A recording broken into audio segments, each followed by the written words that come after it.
कहानी की शुरुआत में हम एक हाउस बोट को देखते हैं जिसमें एंडी अपने परिवार के साथ रह रहा था, जो कई महीनों से इसी बोट हाउस पर रह रहा है क्योंकि बाहर जमीन पर एक वायरस फैल चुका है जिस कारण सभी लोग ज़ॉम्बी बन गए हैं और बहुत ही कम लोग जिंदा बचे हैं। इसलिए एंडी अपने परिवार के साथ पानी के बीच रहता था क्योंकि वहां ज़ॉम्बी नहीं आ सकते हैं। अब हम एंडी को देखते हैं जो जंगल की तरफ देखता है। वहां पर वह एक फैमिली को देखता है जो एंजॉय कर रही होती है। एंडी उनकी तरफ हाथ से इशारा करता है, लेकिन उस फैमिली का मुखिया गन निकालता है और एंडी को दिखाता है ताकि वह लोग उसके परिवार से दूर रहे। जिसके बाद एंडी समझ जाता है और वापस अंदर आ जाता है। रात के वक्त एंडी की पत्नी उससे कहती है कि हम लोगों के पास सिर्फ एक दिन का खाना बचा है, इसलिए जल्द से जल्द हम लोगों को किसी सुरक्षित जगह पर जाना चाहिए जहां पर खाना मिल सके।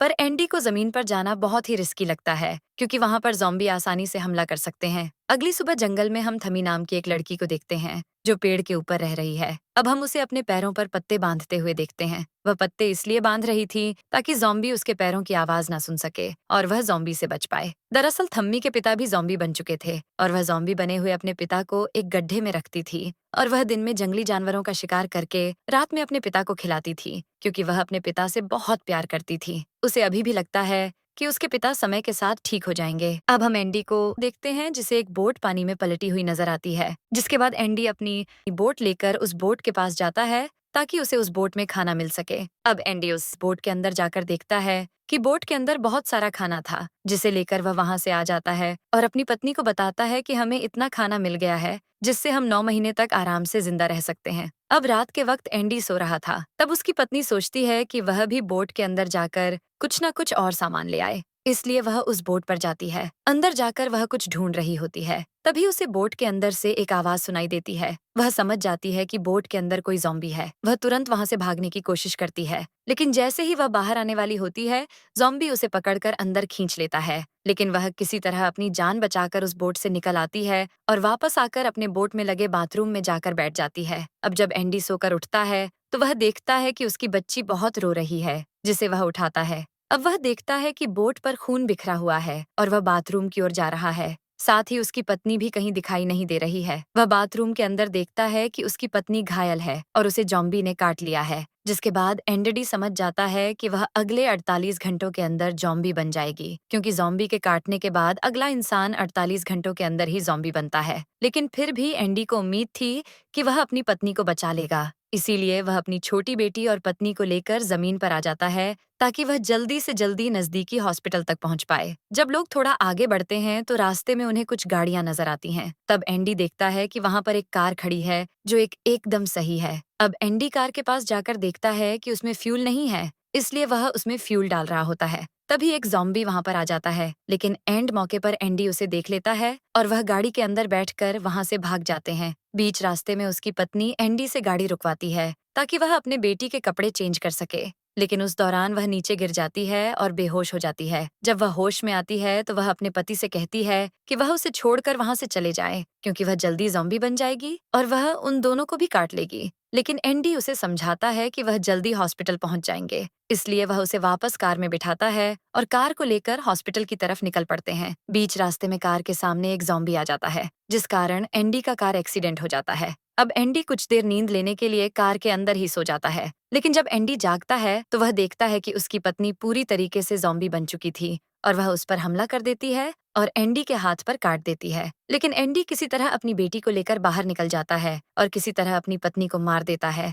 अब वह देखता है कि उसके हाथ पर भी उसकी पत्नी ने काट लिया है, तो जल्दी वह भी ज़ॉम्बी बन जाएगा। इसलिए एक बार तो वह हार मान लेता है कि अब कोई फायदा नहीं है, क्योंकि अब वह बाद में अपनी बेटी को भी काट लेगा। इसलिए वह खुद को मारने की सोचता है। फिर भी वह अपनी बेटी की तरफ देखता है जो बहुत मासूम थी और उसे जंगल में कोई भी खा सकता था। इसलिए एंडी के पास 48 घंटों का समय था जिसके बाद वे ज़ॉम्बी बनेगा। इसलिए वह घड़ी में 48 घंटों का टाइमर सेट करता है और अपनी बेटी को किसी सुरक्षित जगह पर पहुंचाने के लिए निकल पड़ता है। तभी वह उस ज़ॉम्बी को देखता है जिस कारण उसकी गाड़ी का एक्सीडेंट हुआ था। तभी वहां पर थमी आ जाती है और वह कहती है कि उसके पिता को कुछ मत करो। फिर वह अपने हाथ पर काटती है जिससे खून निकलता है और उस खून को सूंघते सूंघते उसके ज़ॉम्बी पिता उसके पीछे चले जाते हैं। अब एंडी आगे किसी सुरक्षित जगह के लिए निकल पड़ता है और रास्ते में उसे एक असवा दिखता है। वह एक घर के अंदर जाता है जहां उसे एक औरत मिलती है। वह दिल की अच्छी थी, इसलिए एंडी को रात वहीं पर गुजारने देती है और साथ ही एंडी के जख्मों पर पट्टी भी करती है। अब एंडी सोचता है कि वह अपनी बेटी को उसके पास छोड़ देगा, लेकिन तभी उसे पता चलता है कि उस औरत को भी कैंसर है और वह जल्द ही मर जाएगी। इसलिए वह अपना फैसला तुरंत बदल देता है। अब हम कुछ लोगों को देख रहे हैं, ज़ॉम्बी जंगलों की तरफ बढ़ रहे हैं। साथ ही में हमें थमी की माँ को भी दिखाया जाता है, जो उसे ढूंढ रही होती है। पर थमी उन लोगों के पास नहीं जाती है क्योंकि वह अपने पिता के पास रहना चाहती है और उसे पता था कि वे लोग देखते ही उसके जॉम्बी पिता को मार देंगे। इसी कारण वह अपने पिता को गड्ढे में छुपा कर रखती थी। अब हम वापस एंडी को देखते हैं, जिस पर ज़ॉम्बी वायरस का असर हो रहा है। उसे उल्टी होने लगती है और वह बेहोश हो जाता है। अगली सुबह जब वह उठकर देखता है कि अब उसके पास सिर्फ 32 घंटे बचे हैं, जिसके बाद वह ज़ॉम्बी बन जाएगा। इसलिए वह तुरंत अपनी बेटी को लेकर आगे के सफर पर निकल जाता है। बीच रास्ते में उसे एक बड़ी सी गाड़ी दिखाई देती है। एंडी गाड़ी के पास जाकर उस गाड़ी के अंदर देखता है कि चाबियां हैं कि नहीं। तभी उस पर एक ज़ॉम्बी पीछे से आकर अटैक करने वाला होता है कि अचानक एक गोली चलती है, जो उसे ज़ॉम्बी का भेजा उड़ा देती है। ये गोली गड्ढे में पड़ हुए एक बुढ़े आदमी ने चलाई थी। वह एंडी से मदद मांगता है क्योंकि उसका पैर एक सिलेंडर के नीचे दब गया था। दरअसल वह गाड़ी उसकी ही थी। इसीलिए वह एंडी को गाड़ी की चाबी दे देता है और कहता है कि इसकी मदद से तुम सिलेंडर को आगे खींचो। जिसके बाद एंडी गाड़ी को थोड़ा आगे लेता है और उससे बुढ़े आदमी का पैर निकल जाता है। जिसके बाद वह बुढ़ा आदमी एंडी को अपने साथ अपने घर ले जाता है, जहाँ पर वह अपनी पत्नी के साथ रहता है। बाद में बुढ़ा आदमी एंडी को अपने साथ ले जाता है, जहां वह दिखाता है कि कैसे वह ज़ॉम्बीज को मारकर उनका सामान लूटता है। दरअसल वह बूढ़ा आदमी कुछ लोगों को पजरे में बांध के रखता है, जिससे अट्रैक्ट होकर ज़ॉम्बी उन लोगों के पास आते हैं और वह मौका देकर बुढ़ा आदमी उनको मार डालता है। इसी सिलसिले के कारण वह अब तक जिंदा था। एंडी को यह सब कुछ अच्छा नहीं लगता है क्योंकि वह खुद एक अच्छा इंसान था, लेकिन वह कर भी क्या सकता था। जब शाम के वक्त वे लोग वापस घर पर आते हैं तो एंडी देखता है कि उसकी बेटी उसे बुढ़े आदमी की पत्नी के साथ खेल रही होती है और उसके साथ काफी आराम से रह रही है। जिसके बाद एंडी सोचता है कि उसकी बेटी अब सेफ है और वह एक जगह पर जाकर अपने आप को मारने ही वाला होता है कि उस बुढ़े की पत्नी आ जाती है। वह उससे कहती है कि रुको, तुम्हारी बेटी यहाँ पर बिल्कुल भी सेफ नहीं है। साथ ही वह बताती है कि वह उसकी पत्नी भी नहीं है,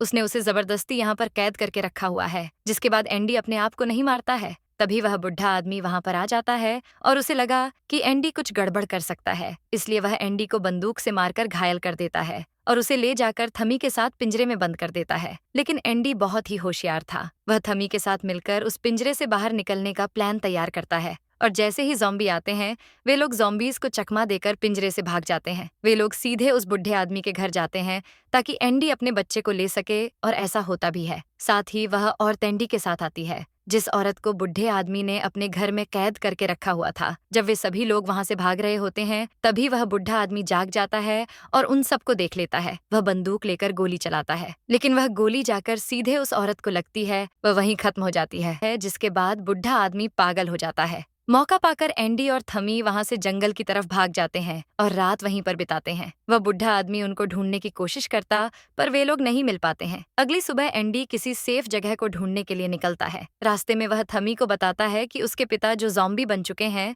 वह अब कभी भी वापस पहले जैसे इंसान नहीं बनने वाले हैं। अब थमी देखती है कि उसके पिता को कबीले वालों ने ढूंढ दिया है और उन्हें मारकर पेड़ पर दफना दिया है। जिसके बाद वह जोर जोर से रोती है। तब एंडी आकर उसे समझाता है। फिर भी एंडी के साथ चलने को अब राजी नहीं थी, इसीलिए अब एंडी अकेले ही निकलता है क्योंकि उसके पास अब बहुत ही कम समय बचा था और वह धीरे धीरे ज़ॉम्बी बन रहा था। लेकिन थोड़ा आगे बढ़ने के बाद एंडी बेहोश हो जाता है और वह जमीन पर गिर पड़ता है। अब पास में बैठी उसकी बेटी रो रही थी, जिसकी आवाज थमी के कानों तक जाती है। आवाज सुनकर थमी वहां पर आती है और वह उस नन्ही सी बच्ची को उठा लेती है। अब थोड़े समय के बाद एडी को वापस होश आता है। अब वह सोचता है कि वह उस फैमिली के पास चला जाएगा जिसे उसने शुरुआत में नदी के किनारे जंगल में देखा था और उसकी बेटी उन लोगों के पास सुरक्षित रहेगी। ढूंढने के लिए निकल पड़ता है और अब वहां तक थमी भी साथ चलने के लिए राजी हो जाती है क्योंकि एंडी को थमी का साथ चाहिए था। आखिर में वह लोग उस फैमिली को ढूंढ लेते हैं। एंडी उस फैमिली के मुखिया से बात करता है, पर उसे पता चलता है कि उसे भी ज़ॉम्बी ने काट लिया है।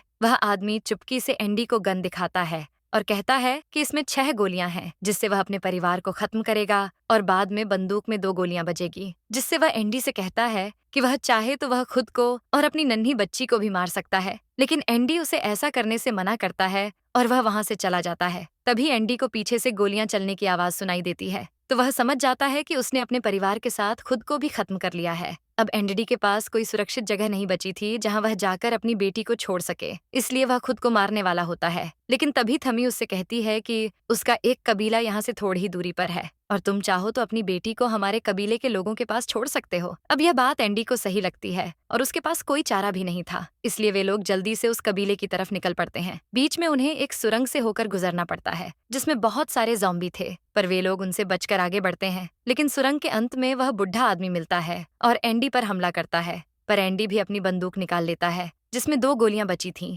और लड़ाई के दौरान एंडी एक गोली उस बुढ़े आदमी को मार देता है, लेकिन एक गोली एंडी को भी लग जाती है। लेकिन उस बुढ़े आदमी में अभी भी बहुत जान बची थी। वह जाकर एंडी की बेटी को उठा लेता है, लेकिन उससे मासूम लड़की का चेहरा देखकर उसे दया आ जाती है और वह अब एंडी को जाने देता है। बीच रास्ते में एंडी की तबीयत और बिगड़ जाती है। अब उसमें ज़ॉम्बी के बहुत सारे लक्षण दिखाई देने लगते हैं। एंडी को अब खाने का बहुत ही मन हो रहा था, लेकिन वह किसी तरह अपने आप पर कंट्रोल करता है क्योंकि अभी भी उसकी बेटी सुरक्षित नहीं थी। अब वह सही ढंग से चल भी नहीं पा रहा था, इसलिए वह एक लकड़ी लेता है और उसके आगे मांस का टुकड़ा बांध देता है और थमी को कहता है कि वह इस लकड़ी को लेकर उसकी पीठ पर बैठ जाए। अब एंडी अपने दोनों हाथों को भी बंधवा लेता है ताकि वह ज़ॉम्बी बने तो वह उन लोगों को काट ना पाए। अब वे लोग चलना शुरू करते हैं और एंडी अब मांस खाने के लालच में आगे बढ़ता रहता है और वे लोग इस तरह उस कबीले तक पहुंच जाते हैं। अब कबीले के लोग एंडी को मारने वाले होते हैं कि थम्मी दिख जाती है। फिर कबीले के सारे लोग एंडी और थम्मी को नीचे उतारते हैं। अब हम देखते हैं कि एंडी पूरी तरीके से ज़ॉम्बी बन गया था,